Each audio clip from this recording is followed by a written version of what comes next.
Hello, everybody. Welcome back to the Old Glory Games podcast. My name is Kyle, and I'm here, as always, with my co-partner, friend, pal, buddy, Mr. Greg. And today we're talking about something really nuanced and somewhat technical, so bear with us. It's the NIL, and I'll let Greg explain this, and the transfer portal. Greg, what are your thoughts? So this is a hot topic. Actually, both topics are pretty hot topics these days as far as college athletics are concerned. So for those of you who don't know what, first of all, what NIL is, it stands for name, image, and likeness. And what that does, it allows college athletes to be compensated for the use of same through autograph signings, product endorsements, social media posts, etc. And what prompted this was, so I think in the late 90s, early 2000s, former UCLA basketball player Ed O'Bannon, he argued that college athletes should be compensated for the use of their name, image, and likenesses in video games. So up to that point, college players didn't get anything for having their images and likenesses and names represented in video games. So eventually, a judge ordered the NCAA to pay $44.4 million in attorney's fees and another $1.5 million in costs to lawyers for the plaintiffs in that Ed O'Bannon class action antitrust lawsuit. And NIL laws can vary from state to state. I don't think it's a national mandate, but state to state, they vary. The NCAA still prohibits schools from directly paying players, and the schools are responsible for determining if NIL deals are consistent with state laws. So NIL is a way for these college athletes to make money without being directly paid by the schools. So Nick Saban, and he's got a couple of quotes that I'll use regarding NIL. Now, anybody that knows me knows that I'm absolutely not a Nick Saban fan. I can't stand him. I can't stand the way he's done things over the years as far as his comings and goings in his career, and we can talk about that later. But I think as far as what he has said about NIL is right on. So I think right around the time he retired, he said, all the things that I believed in for all these years, 50 years of coaching, no longer exist in college athletics. It was always about developing players. It was all about helping people be more successful in life. So at some point he hosted a recruiting breakfast at his home, and his wife said to him, all they care about is how much you're going to pay them. They don't care about how much you're going to develop them, which is what we've always done. So why are we doing this? So I know before NIL came along, there was a hot debate for decades as to whether or not college athletes should be paid.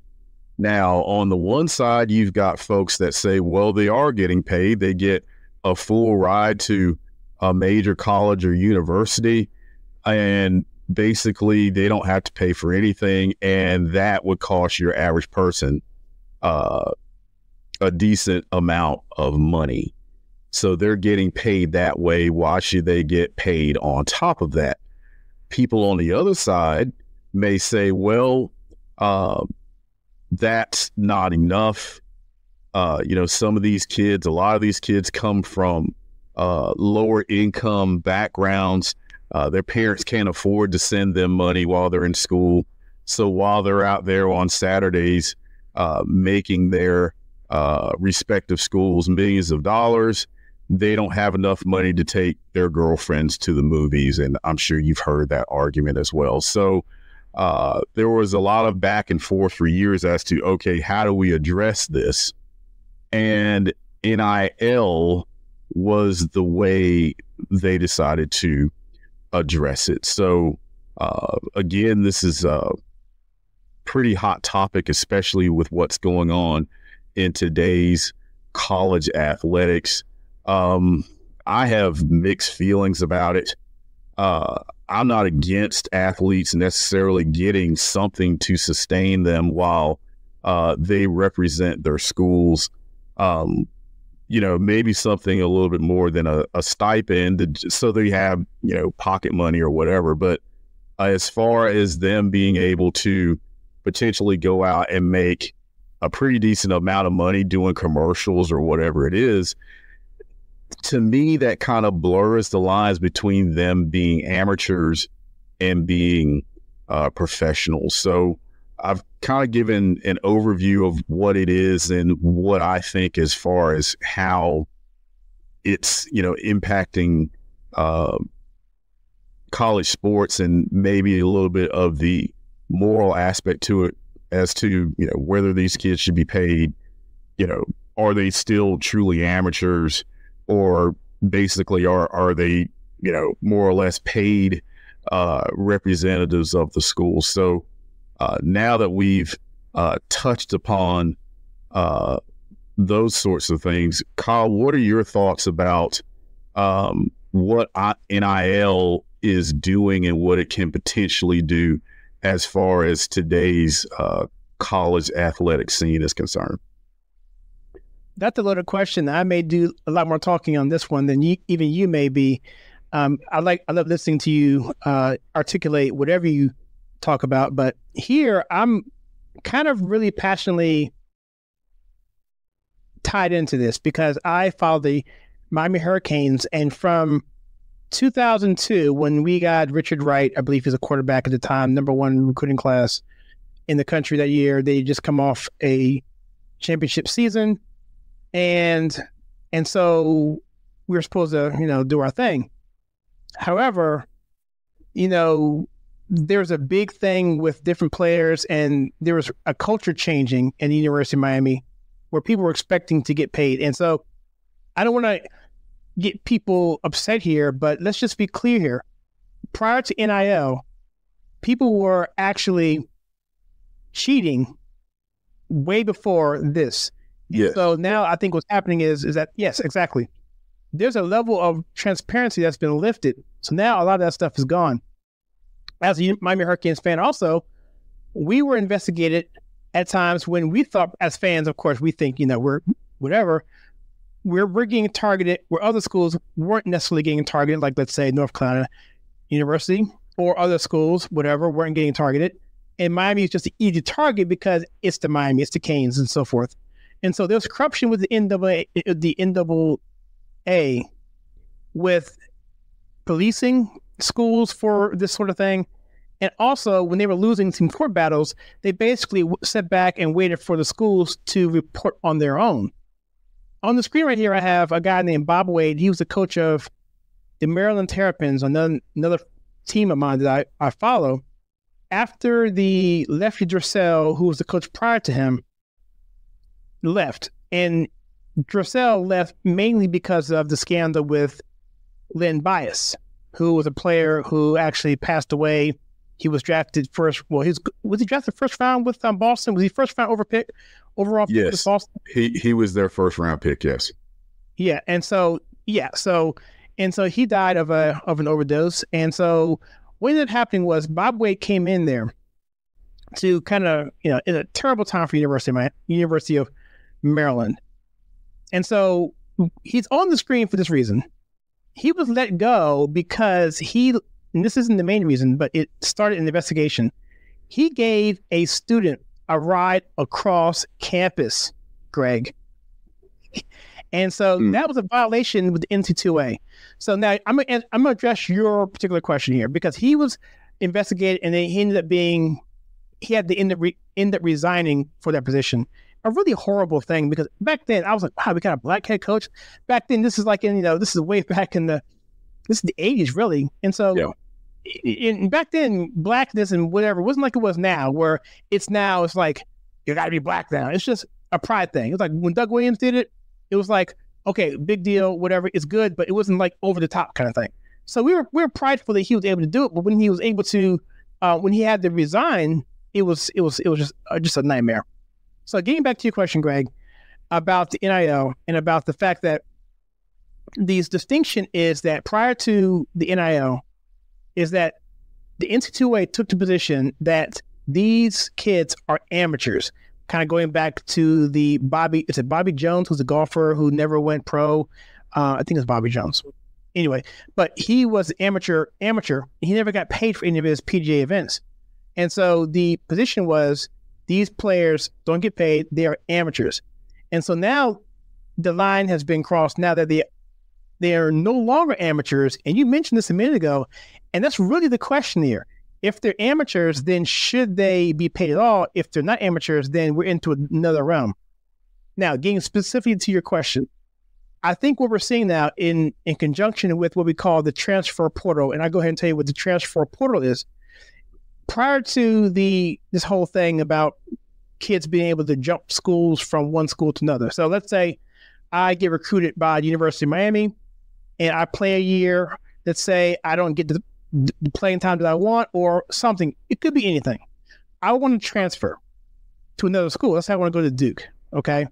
And so back in the day before the transfer portal, you had to sit out at least a year to go to another school. It was to discourage people jumping ship left and right. Is that what you're understanding too prior to NIL, Greg? Yes, and to add to that, I think the other thing was you had to sit out a season unless you went to a school that was in a lower division. Like, let's say you went to Miami, which is Division I, and you decided, well, I want to transfer to Belmont Abbey College, their Division II. In that event, I believe you'd be able to play the following season. But if it's a lateral move, I think you had to sit out the following season to discourage all of the moving around that you see today. And one more point I wanted to make, Kyle, right quick, while it's on my mind. So you alluded to the fact that there was rampant cheating, and you remember all of the stories that you heard about these boosters walking up to guys and, slipping a couple $100 in their hands, great game and that kind of thing, and giving them phantom bogus jobs at their businesses so they could, so they could have a way to get those guys money and keep them happy. Have you seen the 30 for 30 episode, the Pony Excess about SMU football back in the 80s? I have seen that. Incredible. Oh, it just unreal, mind-boggling as to what was done there. I mean, their players flat out got paid. Did they have Billy Sims? Was he part of that? I'm sorry, what was that? Was Billy Sims part of that team? I know Eric Dickerson was around then, and Craig James and those guys, I think, were around then. That team was absolutely phenomenal. I mean, my gosh. And they had cool helmets too. Oh yeah. I mean, and playing in Texas Stadium where the Cowboys used to play. I mean, big time. And I think like local businessmen who were like alumni or something like that, they were basically cutting these guys checks and just paying them. They were on their pay. I mean, to hear those guys talk about it, it's just incredible. And they're like, well, basically the only reason we got caught, one, they got arrogant with it after I think they got warned. And the other part was the bigger schools around the area basically, I think, ratted them out. They were just mad that SMU was more effective with it than they were. And it came crashing down, and they got the death penalty, which, I mean, I don't know if that had been done up to that point, but there was no more SMU football. That was it. And it took a few years for them to be able to reinstate their program. And it's taken decades for them to get back kind of where they were because they had to start from scratch after that. And I think after that, the NCAA, I don't know if it's a written rule or not, but they really shy away. They don't want to ever have to do that again because that was pretty brutal. But my point is that before NIL came along, I'm not saying every school did that, but I think at certain levels, schools, and I'm not saying all of them, certainly did do that where their boosters put money in these kids' pockets or just whatever it was. So now, to your point, the NIL is helping to make things a lot more transparent as far as how these athletes can get money. And I've seen local commercials with Armando Bacot for the North Carolina Tar Heels basketball team and a few other athletes, locally. And, they certainly aren't actors, but I mean, they're what's those car commercials, just the pro guys do for the local car company, Oh yeah, they're almost as bad. But I mean, basically, it's the name recognition, it's the fame, it's all of the things that attract fans. And it's like, oh well, my favorite college player is doing a commercial for John Doe Automotive or whatever, so I think I'll go by there and give them my business. So yeah, NIL, I think, is certainly a step in the right direction as far as finding a way to pay these athletes without the schools directly paying them and having the booster kind of under the table deals that were going on decades earlier. But again, it's like, okay, as far as whether these guys are amateurs or professionals, yeah, those lines have definitely been blurred. And I think that is a concern to a lot of people. And one more thing, and I'll turn it back to you. Oh, sure. So we're going to talk about the transfer portal a little bit more here in a few minutes. But I think they go hand in hand to an extent, because now that these athletes can basically transfer at will, more or less, they don't have to sit out a year. I don't think there's a limit to how many times they transfer. So, ideally, you would think the motivation behind their transferring would be, I want to get more playing time. I want to go to a school that has a better curriculum for, what I want a career in after sports. I want to win. But now that you've got NIL in the mix, it's like, okay, where can I go where I can make the most NIL money? So there is that now. And that presents a whole different way of recruiting that I know from reading and hearing old school coaches that no longer coach. And I think these are parts of the reasons why, where they bemoan the fact that it's about how much money, as Nick Saban's wife alluded to, how much money they can make, as opposed to growing as a player, growing as a young man or young woman, helping be part of a winning culture, and those types of characteristics from a personal and an athletic perspective. So what are your thoughts on all of what I just said? Oh, I think you're spot on. And in fact, what I want to do here, because I've been following the Miami Hurricanes recruiting for about 20 years now. And so what I have on the screen right now, if you're watching this on YouTube, you can see it. If you don't see this on YouTube, just go to canesport.com and go to the 2004 recruiting class to Miami Hurricanes. And so in here, because we have this new system in place, everything's changed. So before I do it, let me just remove this so I won't distract the audience. I'll remove this and I'll get back to it in a second. Greg, I don't know if I like this or not. I guess I'm trying to talk myself into liking it because it's here to stay, I think. So before we had all this stuff, there was something called Recruiting Day, National Signing Day. It was in February. I think the first week of February. So exciting, Greg. Mm-hmm.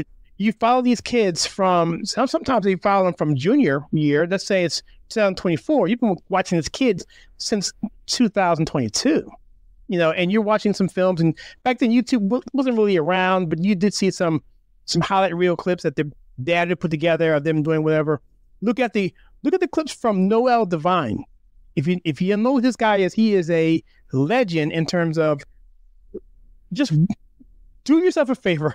Check out this kid called Noel Devine. Check out his junior clip in high school back in 2003-ish, 4-ish. And then look at the senior year as well. It's absolutely ridiculous. Everyone in the country wanted this kid. So the way the recruiting class worked, it was very simple. I have a certain number of people that I can have on my team in terms of scholarships. Let's say just make the math easy. I have 10 scholarships to give. And this recruiting class, I'm losing a quarterback, I'm losing my receiver, I'm losing a tight end, I'm losing offensive line, defensive line. So I'm going to recruit those positions. And the remaining 3 that I don't need, you just get the best person available. So you go around the country, you find who you want, you go to their house, like Greg said, people want different reasons. Is it close to home? Are we going to win? Is there a big stadium? Who knows with these kids? What they're 16, 17, let's just face it. They're not really, they're kids.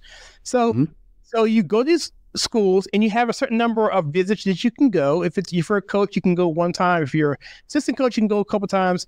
So to keep things fair, long story short, you have people give you a verbal commitment. They say, yeah, I want to come to University of Miami. I want to be a quarterback because I know I'm going to come on and get some playing time, blah, blah, blah, blah. So February comes, first week or second week, whatever it was, you'd sign, you have a hat lined up, LSU, Duke, Carolina, Miami. I choose Miami, put the hat on, woohoo, everyone's happy, and that's it. You fax your paperwork in that day, and everyone's on the bulletin boards happy. Now, Greg, let me pull this up on the screen here. Now, to your point, Greg, and this is why I think I'm not too sure about this. I think the players themselves are benefiting, but from the fans, it's complicated. So you look at this here, on this particular screen here, you see Miami had a really good class last year, number 5 overall in the country. Hopefully we can win. We shall see. But you see here, it's different here. We have this guy here, Marquez Lightfoot. He's an edge rusher. He's a 5-star recruit, super duper star, whatever. And he has an NIL value undisclosed. And so I have no idea what that means. But what's happening, to your point, Greg, and I'll turn it back over to you really quickly here, is that I'm not going to use him as an example because I don't want to make him look like he's a bad guy. But let me go back to a friend of mine who was a player at South Carolina. I knew personally, a good friend of mine. I won't say his name, but he went into South Carolina as a recruit. He was an all-star in Maryland, football player, and he told me specifically that he got money at booster rallies. This is back in like 92. He told me this kind of stuff. He was getting checks at banquets. This is before YouTube. This is before any of that stuff. He was getting money.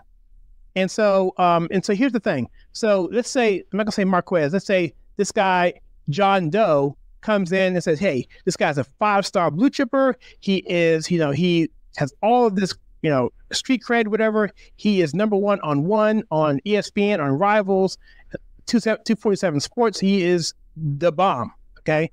And so instead of now him saying, usually they get into your living room with your mama, your daddy, your uncles, whatever.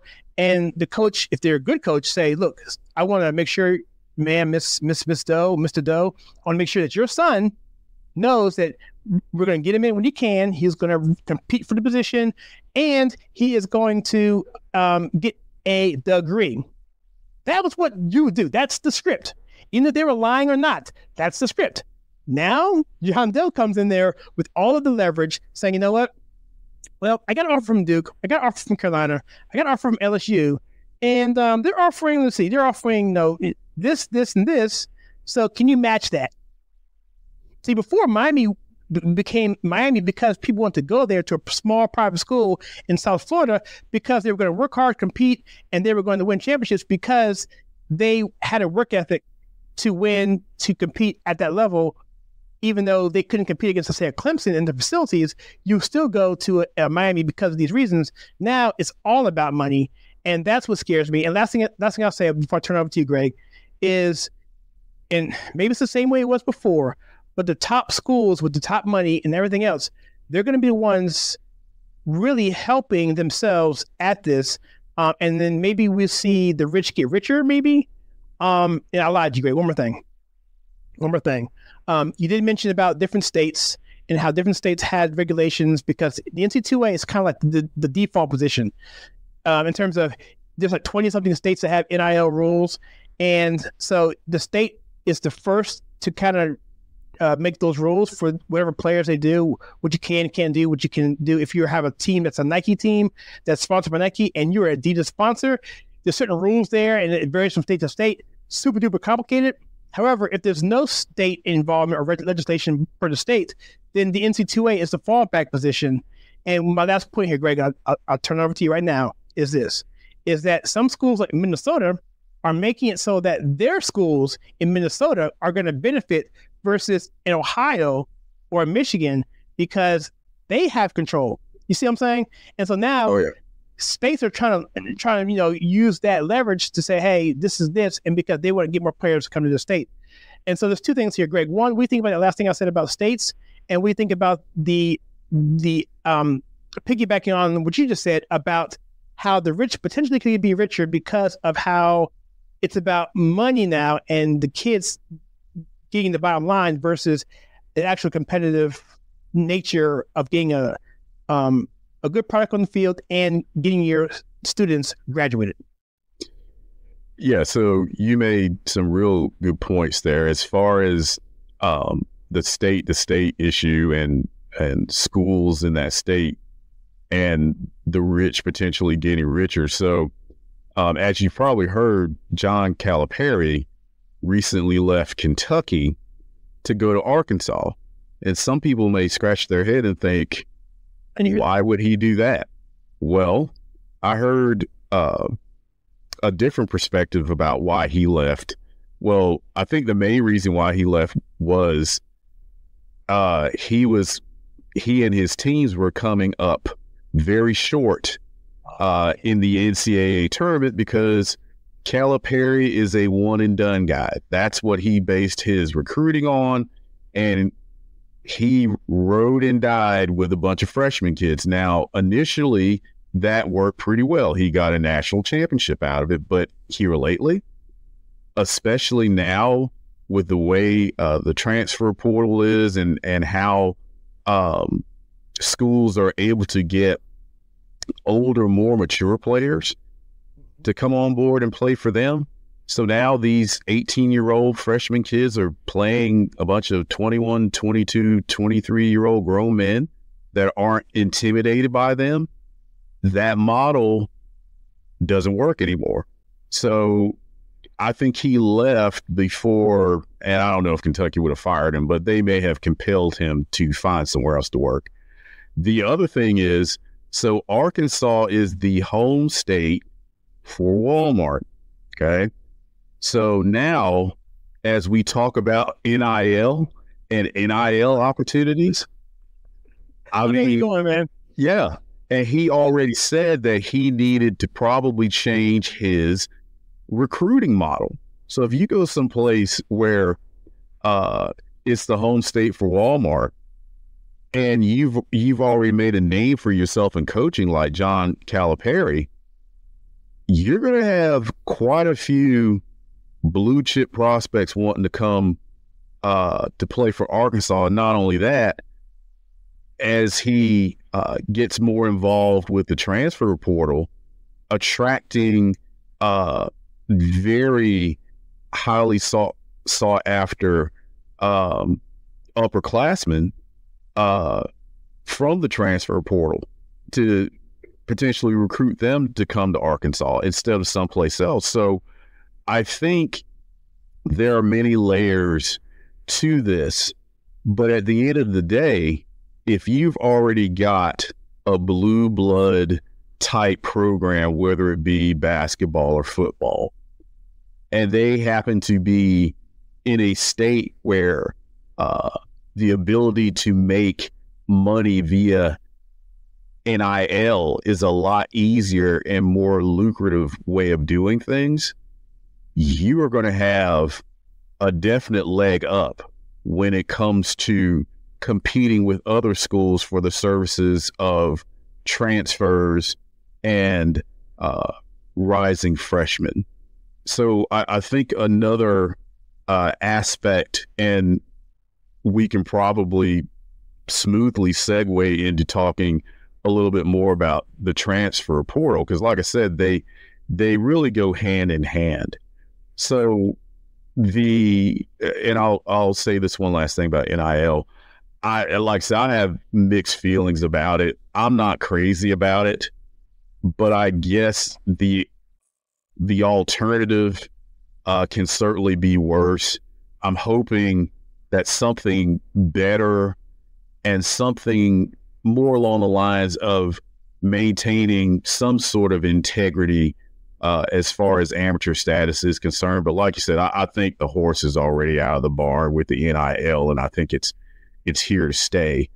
So I really don't have an answer as far as a better solution.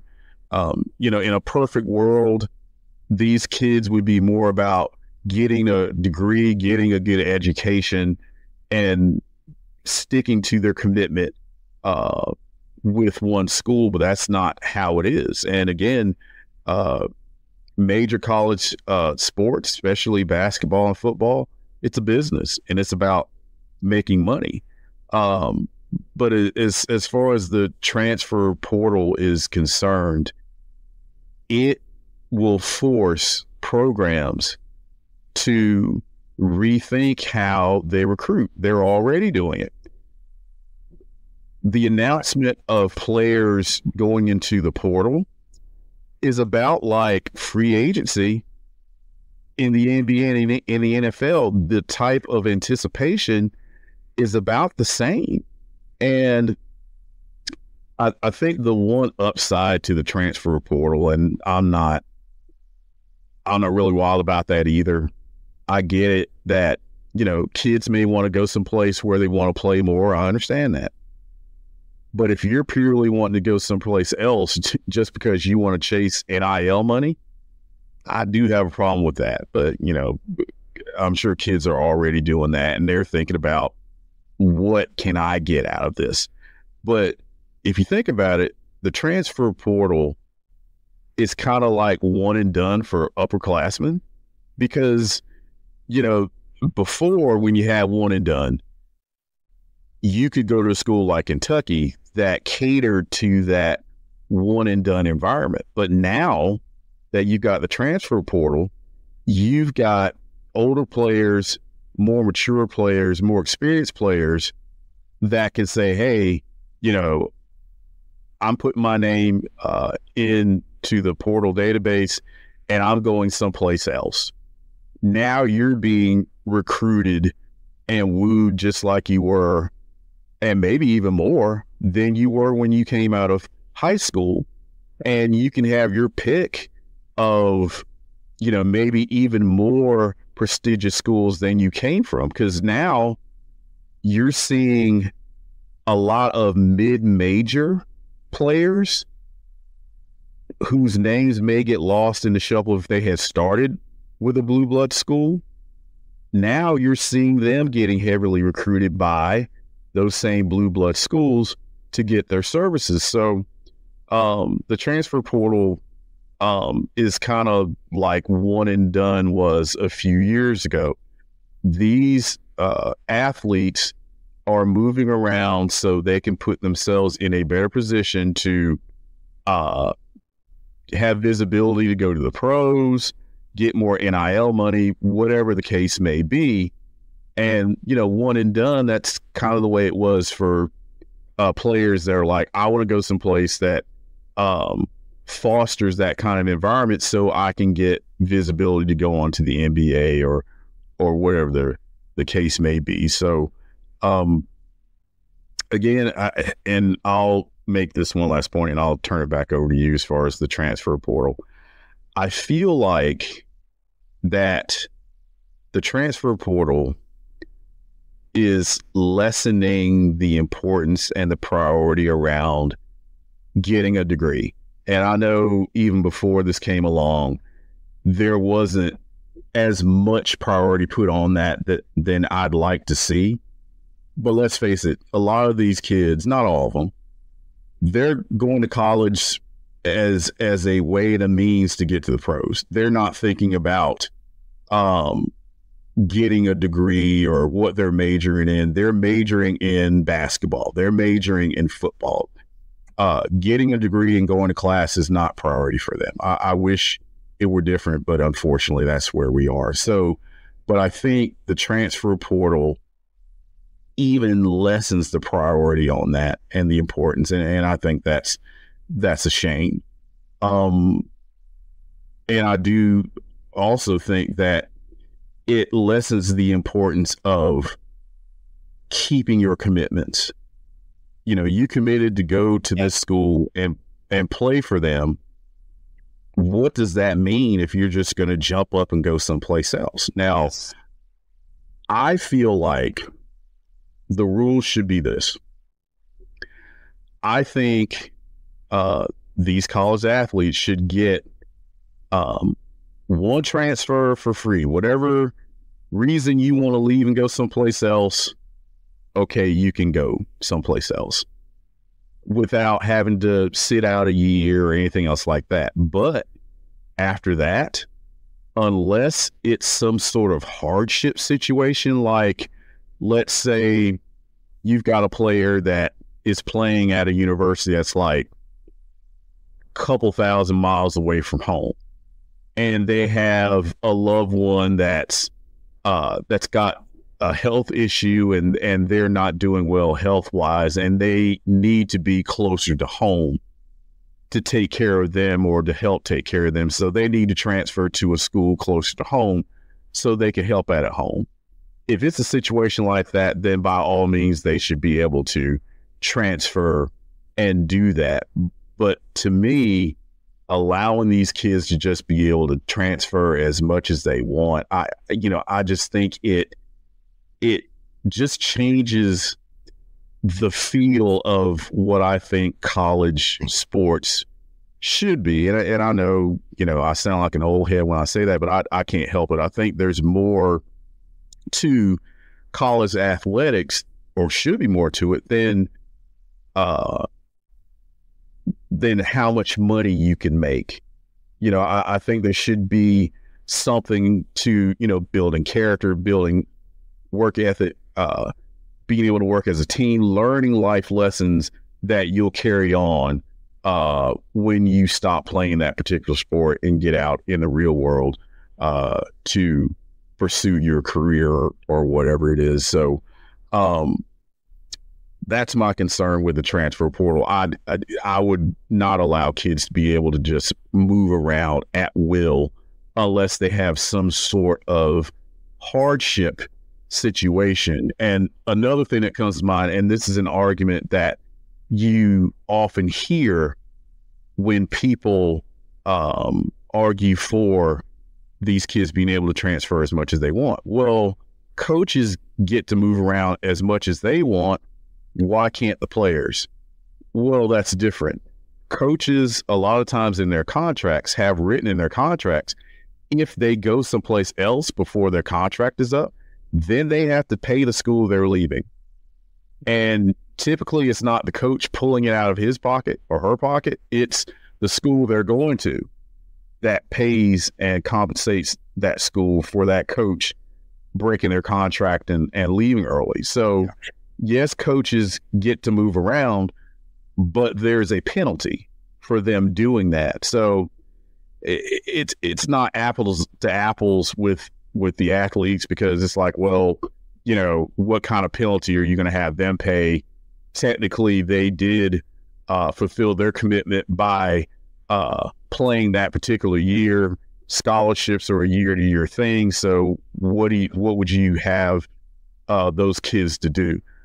I'm not really sure, but even if the penalty is, like I just said, having them sit out a season, I think that would be a step in the right direction as far as at least curbing some of this moving around. I don't think that it's ultimately good for college sports, but I mean, let's face it, major college athletics, football and basketball, they basically turn into feeder systems for the NFL and the NBA anyway. And I know that's kind of a defeatist perspective, but I mean, I'm just being real and honest. That's where we are. So I would like for this to be something that would at least maintain some of the integrity as far as making commitments to a school or a coach. And that's another thing. If the coach that recruited you leaves and goes someplace else, I'm fine with these kids transferring to follow their coach or go someplace else because they're coming to play for that coach, maybe more than the school. So I'll hush and I'll let you respond to that and get what your thoughts are. Fantastic, Greg. I think what you just said there was fantastic. And I think it plays right into what this podcast is all about. This isn't a podcast just about sports. It's about values. It's about other things beyond sports and having fun with saying, yeah, they were pansies in the past, but now, I mean, they're the pansies, now versus what happened in the past. And so, but you raised a good point here about character, about integrity, about living up to commitments. You mentioned about, let's say there's a hardship. It's similar to a medical red shirt. So let's say we have I'm talking me above the heads of some of the audience members here. So a red shirt essentially meaning if you were in the old days, if you had 4 years, I think, obligation or 4 years of eligibility when you play a sport. And let's say you play your first year or don't play your first year, the coach can redshirt you saying, okay, you didn't play at all, so we can redshirt you, which means you have an additional year of eligibility. So you play 5 years or you're on the team for 5 years, but you only played one, you still have 4 years. If, let's say, you get redshirted, let's say your freshman year, you didn't play, you get redshirted, so you have an additional year. Let's say your second year as a sophomore, you break your leg. Okay, that's a hardship. You can get a medical red shirt, which means you have another year of eligibility. So what Greg is saying here is he's saying that in case, first time it sounds like you're saying, Greg, is if you want to transfer, good, no problem, anywhere you want, no big deal. And you can't do it anymore without penalty unless there's some sort of a hardship. And I'd say some NIL red shirt, medical red shirt, whatever they want to determine. So I like that idea because it does tie into the integrity. And so the golfer was Bobby Jones. He was an amateur golfer. And in the spirit of Bobby Jones, because back then amateurs didn't get paid, he did it for free for the spirit of the game, similarly to the Olympics. One of the reasons why the Americans didn't send pro players to the Olympics, even though Russia did, the hockey players were like grown men. Mm-hmm. Salary. But the spirit of it is amateurism. And so that was it. And I like the tie in there. And maybe the middle ground is to have something like what you just said, Greg. And I'm also going to I'm going to close it out here, at least my part, bring up with this guy right here. And I love this guy. I mean, I'm a Georgetown guy, but this is Allan Iverson. Okay, Allan Iverson was the first player in Georgetown history whether he was, I think he was the first one, I know under John Thompson, to leave without getting his degree, undergrad. He went to John Thompson and said, this guy was phenomenal, by the way, Iverson. He had problems getting into school for an incident that happened in a bowling alley in Virginia where, no one would take him. John Thompson said, I'll take him. Mm-hmm. I mean, this kid is talent out. I mean, football talent, basketball talent. The guy was phenomenal. So anyway, he was poor. And John Thompson sat him down and said, look, no one's left this university under my tutelage. But I'm going to recommend that you go pro because of the money you can make and you can change the lives of your family members. Well, he didn't get a degree, at least not then you didn't. And he ended up blowing $200 million fortune. And now he's worth a few $1 million, but he's not worth $200 million anymore. And it's a testimony to the values. And like you said, Greg, it should be more than just making money. And I think we put too much emphasis on making money. And here I am, a YouTuber on a conservative channel talking about the downside of capitalism. No, I'm not saying that. The Bible says it's the love of money that's the root of all evil, not money. So there has to be some sort of way we can nurture these kids coming up, not give them the wrong signals, have them live up to their obligations, have them have integrity. Because I'll tell you right now, Greg, and I mentioned this before in another podcast episode, I met John Thompson on several occasions, and he's since passed away.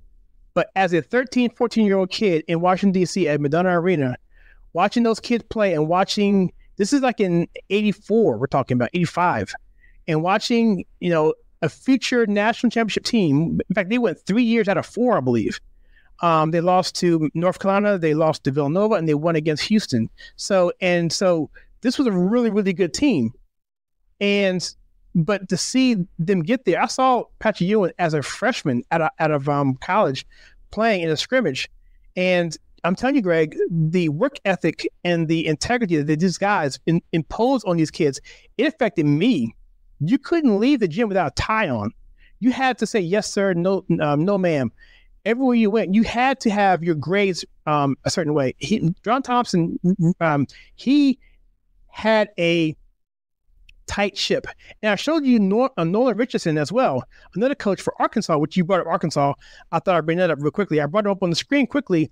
He won a national championship at Arkansas because he played his players just to play defense the entire time, and they basically wore you down. And so those kind of ethics and values are something that I remember, which is why I want to impose on people who may have not known these kind of things into this podcast. And I know, Greg, you feel the same way. And so kind of wrapping it all up and putting a bow on it, I think you're exactly right. I think NIL is here to stay, but I think there should be some sort of pullback that ties into the value system that we want these kids to adhere to. We can't have hip-hop gangster culture going all through our culture. We have to have some sort of moral basis where we have to tell these kids, this is right, this is wrong, make your money, but let's do it the right way. Yeah, I agree. And you mentioned Allen Iverson, and to hear the extravagance to which he lived and how he just wasted money. I mean, he told stories about when they would take road trips when he was with the Sixers. He'd buy a new wardrobe and just leave it in the hotel. I mean, he'd wear it once and just leave it.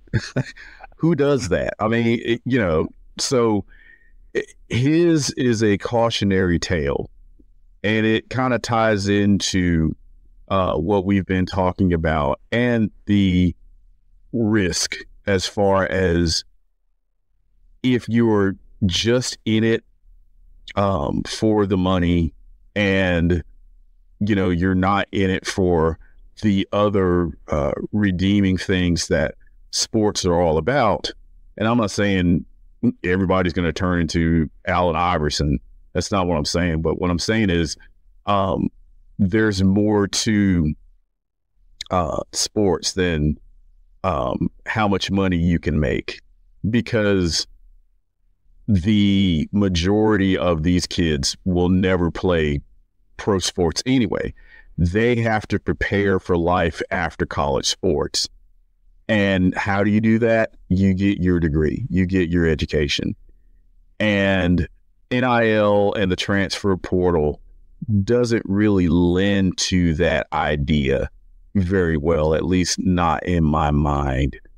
And again, going back to the argument, where these athletes should be able to make money off of their name, image, and likeness. These other companies are able to do that. Why can't they? I certainly get it. And I don't disagree that they should be able to make something from it. But when you make that the focal point of your college athletic experience,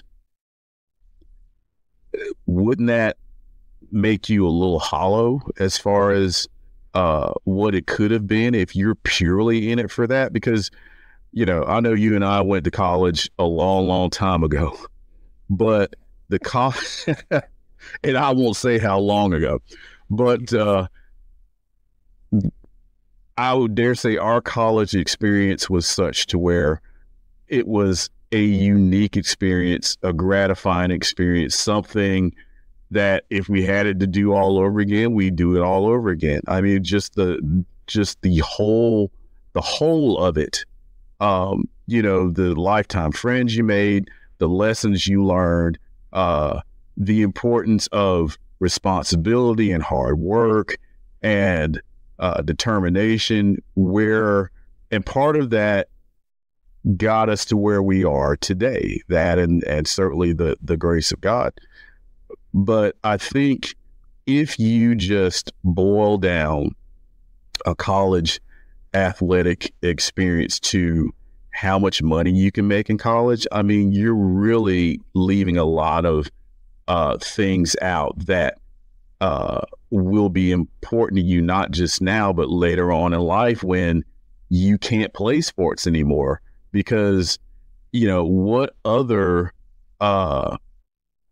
area of business other than pro sports, what other area of business is where you retire at age like 30, 32, 35? Yeah. So even with that, you need to be able to prepare yourself for the rest of your life after that particular profession. And that's one of the many ways pro sports is different from, your normal walk of life or career where you can work in that,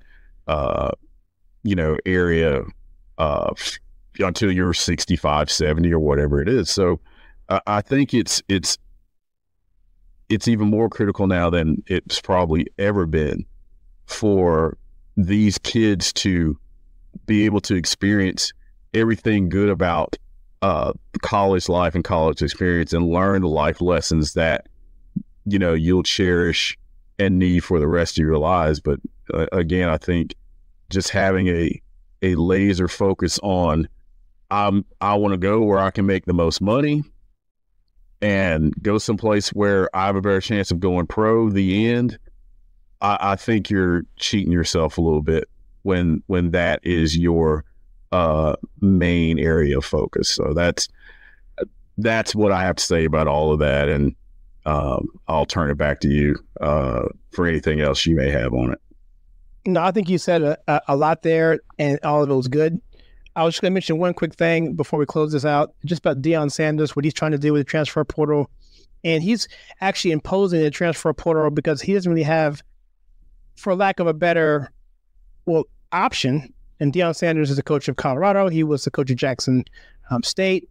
Of course, he's a Hall of Famer of football. In case people don't know who this guy is, he's a black man. I say that because it's relevant to the people he's trying to bring in and the culture he's trying to build at Colorado. And he's using the transfer portal to build his team. And at the same time, he's trying to instill values into his players. So I think Deion is a good example of how this could work for the betterment. But there's not so many Deion Sanders coaches out there that I think want to do that. I think Nick Saban quitting when he did, I don't know much about Nick Saban. I'm not a fan of him, but I think it's kind of commendable that he did step down for the reasons he stepped down. But unless you have anything else you want to say, Greg, I'm going to close it here. And this is something we can come back to because we just scratched the surface on this. I think maybe revisit this in maybe a year and see what happens, or maybe the beginning of the year as recruiting season is done. Which is another thing, by the way. Signing day was a one-day thing. Now it's like it's not even fun anymore. Where we would almost tailgate. I would take off work for signing day, and we just watch the bulletin board as the faxes would come in. Oh, we got so-and-so. Yeah, boom. No, that's gone. So that's kind of, from a selfish point of view, this whole thing takes that away in terms of excitement. But who knows? We can revisit this shortly, later and see how it comes out. But like you said, Greg, it's here to stay, and that's all I really have to say much on that. So unless you want to say anything else, I'll wrap us up here, and we can put a bow on it. Yeah, I'm good. I have a feeling we'll probably talk more about this as the months move along, because I have a feeling that it's just going to expand. I don't think we're going to be able to put the toothpaste back in the tube at this point. I think it's just going to get to be a bigger phenomenon. So I'm guessing at some point we'll revisit this topic. Sure thing, we will. And by the way, we talked about this, you and I, Greg. If you have any questions you want to ask us, we're going to start taking questions and answer them as they come in. So if you want to ask us questions here at the Conservative Take, yes, but the podcast is the Old Glory Games podcast. Do so at podcast@theconservativetake.com. That's our email address. That's podcast@theconservativetake.com. Or you can even leave a comment on any of the videos, and I will typically look at those because the podcasts have less comments. The other ones have thousands and thousands of comments. So if you want to have a comment, do it on the podcast before we get too big. But if you do an email, we'll probably definitely get back to you on that because those are coming in sporadically. So on behalf of Greg and myself, we are on Spotify. We are on Apple. Google has discontinued their podcast, but we're on YouTube, and that gets spread out to other things as well.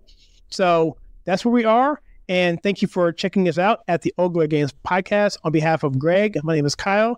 We will see you guys in the next one.